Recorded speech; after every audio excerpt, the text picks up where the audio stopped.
Welcome back sa ating channel. Naging mainit nga na usapin di umano sa mundo ng social media. Tila matatandaan natin na tila pinipiga nga si Azürîn dahil di umano sa pagko-cover up nito. Dahil sangkot nga ito sa mga katiwalian na ginagawa ng mga kapulisan lalong-lalo na di umano sa pag-cover up sa mga pulburon. Dito nga natin makikita na mismo ang kanyang sekretary ay nagsalita na at tila nilalaglag nga mismo si PNP Chief Azürîn. Matatandaan natin na pati si Abalos Boying Remulla ang tinuturo sa pag-cover up neto at mga mastermind ay si PNP Chief Azürîn. Banat naman ni Azürîn ay tila kasama nga talaga si Abalos at si Remulla dito sa kaso na ito dahil makikita na natin na unti-unti nang naglaglagan mga magkakasama na sangkot di umano sa pag-cover up sa pulburon. Tila pinipiga na nga si PNP Chief Azürîn at magiging scapegoat nga raw ito ng matataas pa na opisyales na kasama niyang mga protektor ng mga pulburon. Kaya nga hindi na pinalagpas di umano sa Senado. Banat naman ng maraming netizen na sana ay hindi lang puro hearing ang mangyayari at magkakaroon talaga ng aksyon. Ang kahilingan ng maraming netizen ay sanang aksyonan rin ni Pangulong Bongbong Marcos ang mga kaso na ito dahil matatandaan natin na parang wala nga raw itong pake sa problema ng bansang Pilipinas dahil hindi man lang nag-aaksyon. Sangkot na dito ang mga PNP at matataas na opisyales ay wala pa rin itong ginagawa at wala itong solusyon. Mga kababayan, para nga sa karagdagang impormasyon, panoorin nga natin ang buong video. At kung bago ka lamang sa aking channel, huwag kalimutan i-click ang subscribe button at notification bell para lagi kang updated sa ating mga bagong video. At para sa sulit viewers natin dyan, maraming salamat sa walang sawang pagsuporta. Thank you, Mr. Chairman, sir. Other members of the Mr. Chair, Committee on Dangers. I think the Police General has not taken his oath. Okay. So may we ask all the resource persons again to please stand up and take your oath. Comsec, Yeah, You're directed including to all those police officers at the back and the two sides. Everybody, please, who are designated as resource persons in this meeting. Thank you for Everybody reminding me, Mr. who are in the room. All police personnel, po, please stand up and raise your right hands. I state your name. Do hereby swear to tell the truth, the whole truth, and nothing but the truth. So help me God. Thank you, Comsec.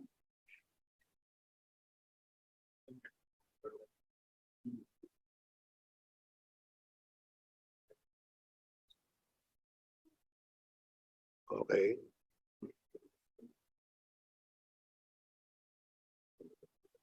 Okay, let me ask first the SITG. Pwede po bang update nyo kami sa status ng mga cases? Oh, no, I'm sorry. Yeah, sorry. Our former Chief PNP. You're now recognized. I'm sorry, General. Thank you, Mr. Chairman, sir. To the members of the Committee on Dangerous Drugs, isang mapagpala at magandang hapon po sa ating lahat. I am here before the committee, Mr. Chairman, in response to the invitation of the House of Representatives Committee on Dangerous Drugs under the stern chairmanship of the Honorable Robert H. Barbers. On October 8, 2022, the operatives of the PNP Drug Enforcement Group conducted a bypass operation that led to the arrest of Nay S. Atadero and Police Master Sergeant Rodolfo B. Mayo Jr. of Wealth and Personnel Development Lending Incorporated, or the WPD Lending, located at number 1742 Jose Abad Santos Street, Barangay 252 in Tondo, Manila. The operation also led to the discovery and subsequent confiscation of 990 kilos of dangerous drugs. Knowing in good faith that our PNP personnel conducted legitimate anti-drug operations, the PNP duly reported the successful drug bust to the public as well as Interior and Local Government Secretary Benjamin Benhar Abalos Jr.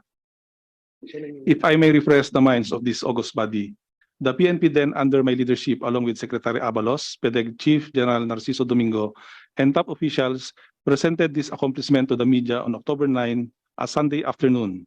The same day, then Senator Laila de Lima was taken hostage at the PNP Custodial Center in Camp Crame. During the press conference at Camp Crame, I reiterated my stand that we will not tolerate any wrongdoing of our policemen under my watch and under the watch of our DILG Secretary. No less than Secretary Abalos, who described the accomplishments as possibly the biggest drug haul in the history of the country.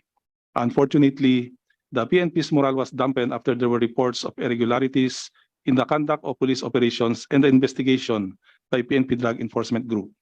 This prompted the creation of the Special Investigation Task Group 990 on October 17, 2022, through the recommendation of then Director PDEG Police Brigadier General Narciso Domingo. The findings indicated that some members of the SOU-4A and IFLD personnel may have committed lapses which they failed to follow standard procedures as regards to bypass operations. On the issues surrounding the 42 kilograms of shabu, the PNP's aggressive follow-up operations caused massive pressure for those involved to abandon the pilfered contraband in front of PSMBFI on October 15 last year. Based on forensic investigation, there was a big probability that the drug seized in front of PSMBFI came from the large cache of shabu seized at WPD Landing on October 8, 2022. It also showed that the SOU-4A and IFLD personnel failed to faithfully account all the seized shabu at WPD Landing upon the discovery of Police Brigadier General Narciso Domingo of the CCTV days after the case has been filed against Atadero and Mayo. The SITG came out with the conclusion that the overt acts of the PCOs and PNCOs clearly manifest irregularities and misconduct. The acts were done for their own personal gain and interests. Contrary to reports of a cover-up, criminal charges were filed against Police Master Sergeant Mayo and Nay Atadero for violation of Section 92 of Republic Act 9165. SOU-4A personnel of the PDEG clearly violated laws, especially on the issue of bungling in the prosecution of the drug cases. It should also be noted that the SITG 990 has ordered the filing of appropriate administrative charges against 49 PNP personnel in relation to this case. It should also be noteworthy to report to this body that the PNP, through the confiscation of the 990 kilos and recovery of 42 kilos of shabu, including the arrest of Police Master Sergeant Rodolfo Mayo and Nay Atadero, has identified a number of police officers linked to illegal drugs. These included 2 generals and 2 colonels, who are now subject of an inquiry to be conducted by NAPOLCOM in the succeeding days or weeks. I am also happy to report that the PNP's scrutiny of the background of the 953 third level rank police officers done in compliance with Secretary Abalos call for us to file courtesy resignation, provided the organization a big lead on the number of police officers dipping their fingers on illegal drugs. And for the record, Mr. Chairman, sir, it was through my recommendation that the courtesy resignation was operationalized and approved by no less than our President through our Secretary of the Interior and Local Government. Before I finish my statement, I'd like to state that I am one with the current PNP leadership under Police General Benjamin C. Acorda Jr. to cleanse the police ranks of misfits and scalawags. And I hope we don't lose sight on the fight against the drug syndicate whose tentacles have reached the high echelons of society and the different bureaucracies. At the PNP, we have to move forward and put a stop in allowing the drug syndicates to destroy the organization. I believe Police General Acorda here is up to the job with the support of the 228,000 strong PNP and the entire Filipino people. Now let me provide the committee with some of the observations of the PNP Advisory Group that every PNP personnel should never be involved in the use, possession, manufacture, trade, or sale of any illegal drugs, which must be the basic principle to be observed by all law enforcement agencies. That there is an exigency to thoroughly review, assess, evaluate, and revise existing policies and operational rules of the PNP dealing in the conduct of arrests, searches and seizures, preservation of crime scenes, and the chain of custody in the drug cases handled by the Philippine National Police. That PNP operating teams and or units in drug cases must ensure the validity of police operations, including but not limited to the proper arrests, gathering and preservation of evidences, and make sure the evidences are admissible in courts that would lead to the successful prosecution of cases in court. The PNP Advisory Group further recommended the integration of a group of prosecutors with a nationwide mandate to help the PNP in the fight against illegal drugs. They shall provide legal guidance in the conduct of anti-illegal drug operations against high-value targets. They shall perform their duties in collaboration with the Department of Justice, Philippine Drug Enforcement Agency, National Bureau of Investigation, and other law enforcement agencies. So far, the following are the facts with the ongoing investigation. The 990 kilos, as well as the 42 kilos of shabu, worth more or less 7 billion, were accounted, confiscated, and destroyed. Police Master Sergeant Rodolfo Bimay Jr. and Ney S. Atadero were arrested and are now facing various criminal charges. Mayo was dismissed from the police service too. Several PCOs and PNCOs involved in the operation were recommended by the SITG 990 to be charged criminally and administratively by various offenses. All will have the respective day to defend themselves. The SITG 990, as well as the result of the evaluation and assessment of the 5-man advisory group, were able to unmask the PNP syndicates involved in the illegal drug trade, which has been destroying the PNP organization as an institution. At least 4 third-level PNP officers, 2 police brigadier general, and 2 police colonels were recommended to NAPOLCOM for filing of administrative cases without prejudice to the filing of appropriate criminal cases against them later. And the operation that led to the confiscation of 990 kilograms of shabu was a clear indication that illegal drug operations did not stop. It proliferated despite efforts made by the past administrations. Why? Because some of the very people who are supposed to stop the drug cartel became accomplices. During our investigation, the PNP Advisory Group unmasked intricate drug links of some members of the past and present PDEG personnel.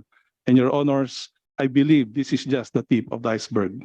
We've started the purge. Let us be united in this fight for the good, not just of today's generation, but the future ones. Mr. Chairman, I am ready to answer your questions. Good afternoon to each and everyone. Thank you, General Azürîn. Is there anyone who wants to make an opening statement? If not, we can already start with our questioning.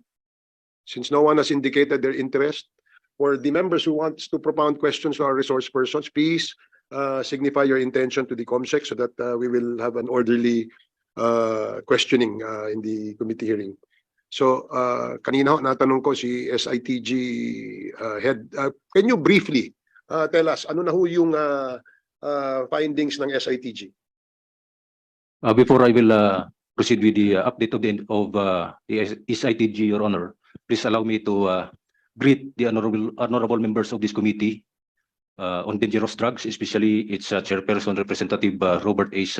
Barbers, sir, and all the attendees, a pleasant afternoon. So after the conduct of its investigation, the SITG 990 concluded that PDEG personnel violated the following provisions of RA 9165 and the revised penal code, as well as the policies of the PNP.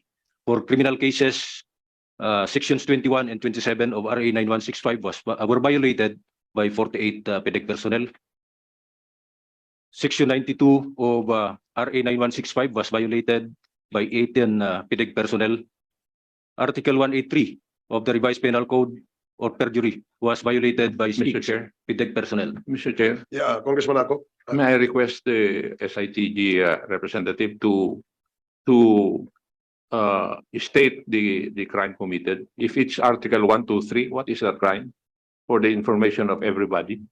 For section 21 of RA 9165, Your Honor, this refers to the chain of custody of recovered evidence, Your Honor. And section 27 refers to the misappropriation of evidence, Your Honor. And section 92 refers to the bungling of evidence, Your Honor.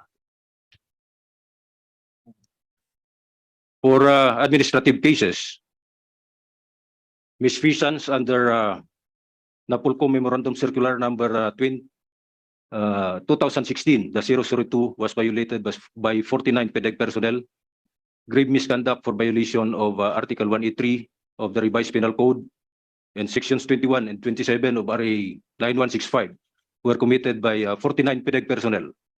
Grave neglect of duty was committed by 11 PDEG personnel for failure to suppress the criminal act of the respective subordinates.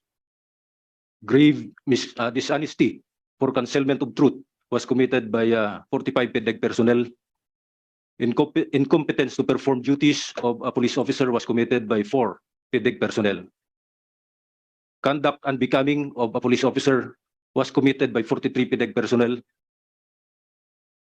The provision of the police operational procedure regarding handling, custody, and disposition of drug and non-drug evidence, as well as the chain of custody under Rule 2, Law Enforcement Operations, paragraph 2.8, Rule of Anti-Illegal Drug Operations, were violated by 15 PDEG personnel.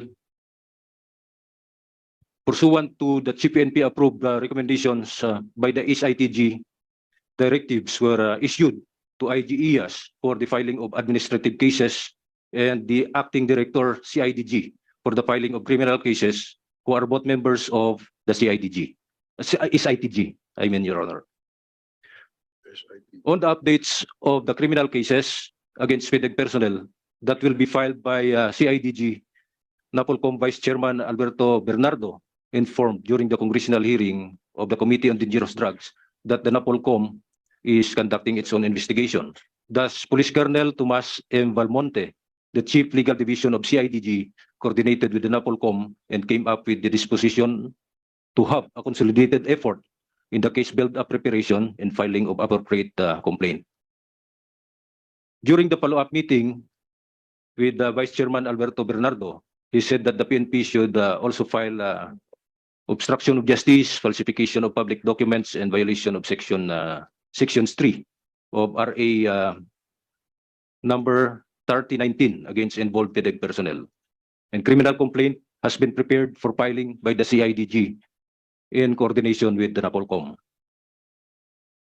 On the 24th SITG case conference on May 8, 2023, IGE has informed the SITG that the NAPOLCOM, in the exercise of its function, had taken cognizance of the administrative proceedings.